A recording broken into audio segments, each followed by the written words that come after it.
Welcome, dear viewer. It's the United States of Europe.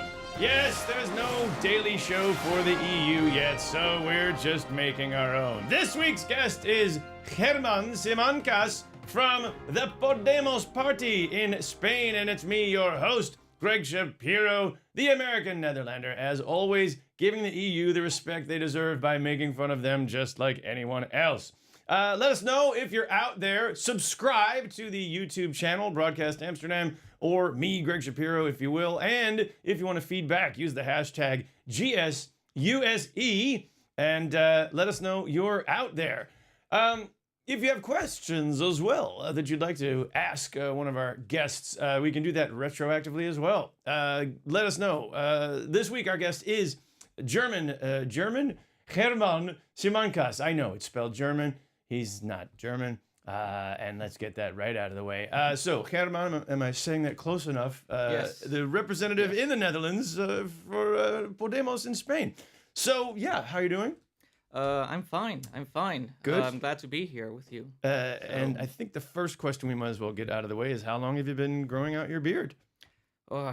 It was a beautiful moment when I finally got the beard to be the way it should be. Okay. But I started with on I think it was November. Really? Yeah. Oh, well, that was the sort of Movember moment with... It starts with a mustache and then... A pure coincidence. Pure coincidence. Pure coincidence. Okay. Oh, good.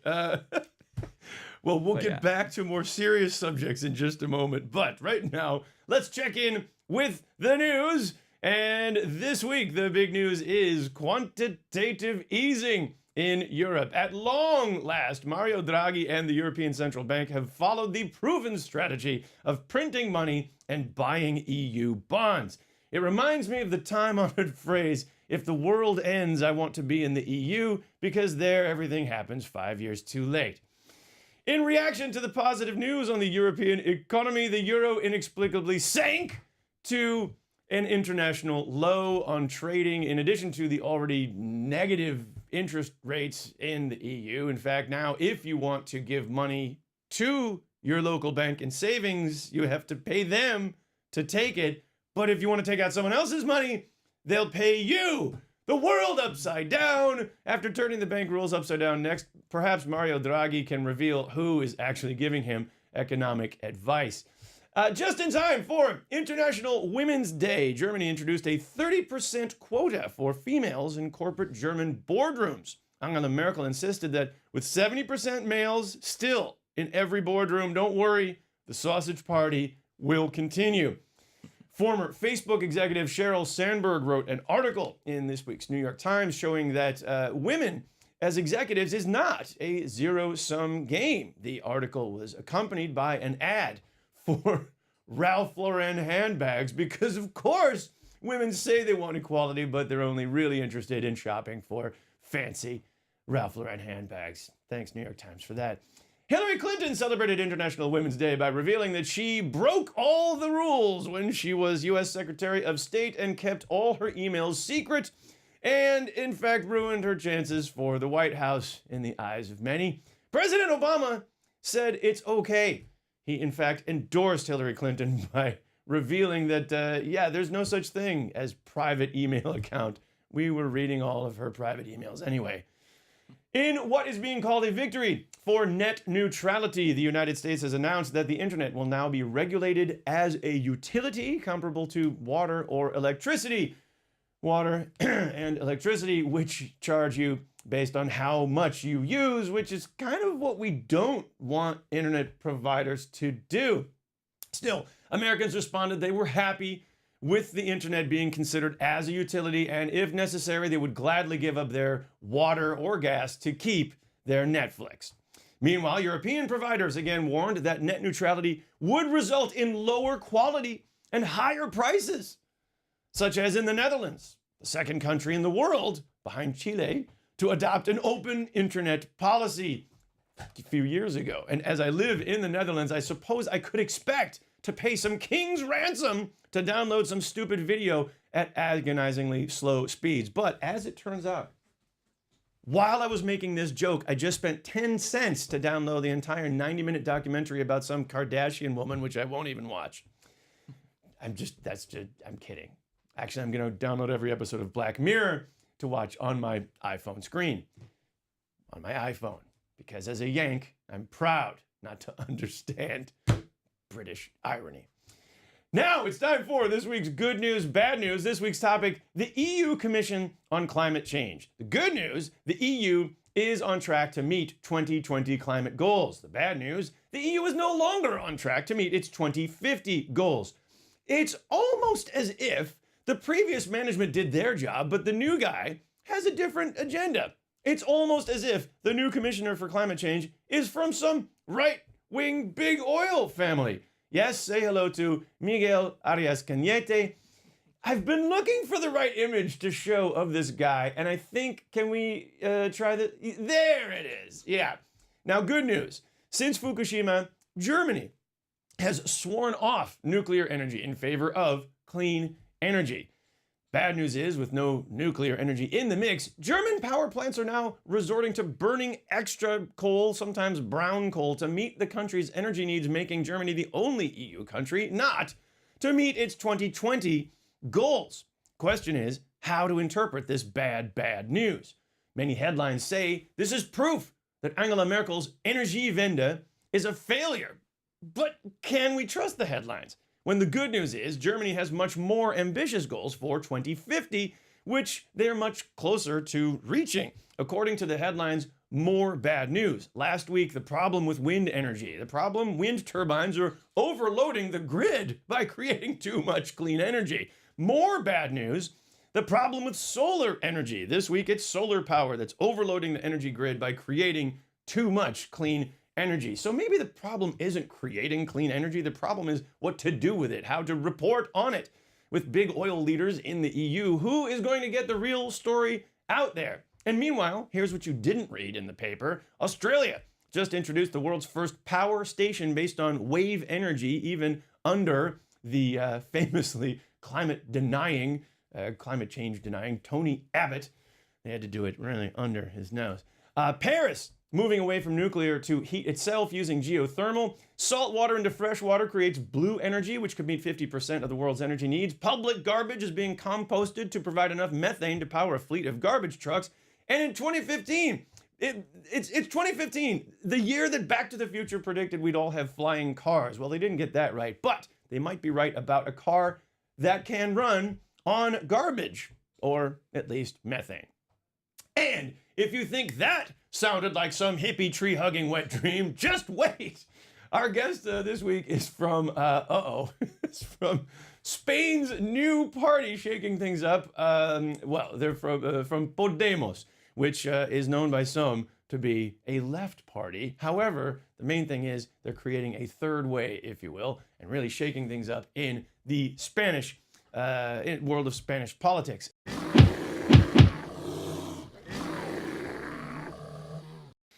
Edo Berger here to give commentary. Edo, what's going on this week? Lots of stuff going on, but mostly Jean Claude Juncker has had something to say. Jean Claude Juncker, the screensaver of Europe. If nothing happens for a few days, at some point, Jean Claude Juncker shows up.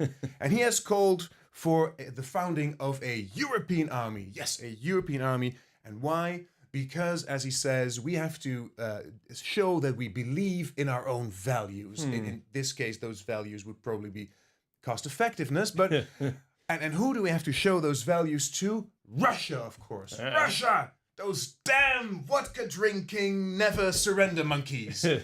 But is a European army really going to scare Vladimir Putin? Is it going to scare the creme de la Kremlin? I'm not quite sure. I mean, if we're talking about whether or not soldiers are ready to die for their country, Putin has nothing to worry about. You know, after 25 years of patriotic propaganda, all of Russia is basically one giant army. You know, Putin could form an army of Russian babies, and he would still take the Baltics in a week. Yeah, the first newborn division. Yeah, in Russia, babies break you. Not a problem at all. I don't think we could say the same for a European army. I mean, the day Putin decides to invade the Baltics, I think there are very little Europeans who are going to jump in their car and drive straight to Lithuania. Also because most of them don't know where it is on a map, but also because they just don't feel it. You know, I'm not seeing it happening. Is a European army ever going to be anything more than a theoretic army? You know, just bits of various armies who once in a while come together and try to form one big army, like a cheap, you know, Eurotrash knockoff of the Power Rangers. It sounds even a bit like a joke, the European army. You know, there's a German, Italian, and a Belgian who walk into an international border dispute. It doesn't have a ring to it. And of course, we're talking mostly about peacekeeping missions, of course. But you know, the best thing for a new army, you know, as for let's say a team spirit outing, would be you know, a war. That's the best team spirit outing for an army. You know, it's a war. It's like paintball, only the stains come out less easily. You have to use your army. We should use that European army. I mean, there must be a part of Switzerland we want. How about we take the part where they make the Toblerone and force the locals to not sell it for 21 euros in airports? Okay. That would be good. Or Norway. Norway isn't part of the EU. They would like to be. We just have to sort of force their hand. It's what Putin does all the time, you know? The Crimea, they want to be with me. We just have to push him a little, you know? Those lesbians, they want to be with me. We just... Putin knows that you have to use an army. That's why he's always starting fires so he can put them out again, you know? Waltzing his army into Georgia, waltzing it into the Ukraine. Putin knows that an army is rather like a penis. It's not the size that matters, but whether or not you're brave enough to stick it where it shouldn't be. Well, Edo Berger. Who knows? We thought NATO was enough, but maybe there should be plenty of opportunities here. European army. Well, don't hold your breath, but Edo, thank you. Let's go over to our guest. That's you, Herman. You were reading a bit from the text in the prompter. Maybe we should not refer to Podemos as a left-wing party, but how do you call Podemos? It's really difficult to say because I mean, even for people who are in Podemos, it's difficult to describe Podemos as in those two neat categories that we call left and right wing. Right. Well, one thing we do know, it's new. It's new, yes. So it's certainly new. Yeah. It's maybe some of the terminology is still getting hammered out within the party. As usual, we just want to ask a couple questions in 60 seconds. 6 questions, in fact, 6 and 60 to get to know you. Yeah. And then we'll know a little bit more. We'll get to know Podemos a bit more. All right, 6 questions, 60 seconds. Doesn't matter the exact right answer, just the first thing off the top of your head. Are you ready? Sure. Here we go. Where'd you grow up? Madrid. Madrid? Yeah. You're just making it up. That's fine. Those are the rules. I did in part. Yeah. Sort of a third culture kid, a little bit all over the place. Yeah, I've lived in many countries, so it's it just came right. Well, next question: how many languages do you speak? 3. Okay. And English, Spanish, and French. And French. Nice. What was the poster on your bedroom wall when you were growing up? Oh God, I have absolutely no idea. I can't remember for the life of me what did I draw or what did I have as too much moving around. It was yeah, and well, usually I've never liked posters in my room. And for some reason, I just wanted them to be nice and white. There we go. How about how long have you been in the Netherlands? Since the year 2000. And what are you studying? I am studying public administration. Perfect. Yeah. Let's find out a bit of Podemos in the words of the leader, Pablo Iglesias. And here he is interviewed with Democracy Now! Explain the political landscape in Spain. The PP, the Socialists, your own party, Podemos, even the other parties, Izquierda Unida, and why your party rose up and pulled away support from these other parties. It's not a problem for us. The past of the people. If you, in the past, vote for the right, no problem for us. If you support our ideas, if you support the possibility of a political change in Spain, if you support democracy, you can be with us. In fact, the two messages of the 15M movement in our country. And that was May 15th? Yeah, exactly, May 15. It was, we want democracy and we don't feel represented by this elite of all politicians. So we think that there is a big difference between the old situation and the new situation. And people in Spain is starting to understand that the old political elites are not able to improve the situation and to resolve the economic and political problems in my country. Pablo Iglesias, the man who's shaking things up in Spain, and the new party Podemos. Very quickly for the English speakers, Podemos is basically yes, we can. How do you translate that? Yeah, it's that's really what it means. Yeah, it's we can. Just that's literally how it is. We can what exactly? In your words, we just heard Pablo Iglesias, but how is it that Podemos has risen so quickly, and what are they promising to do in terms of Spanish politics?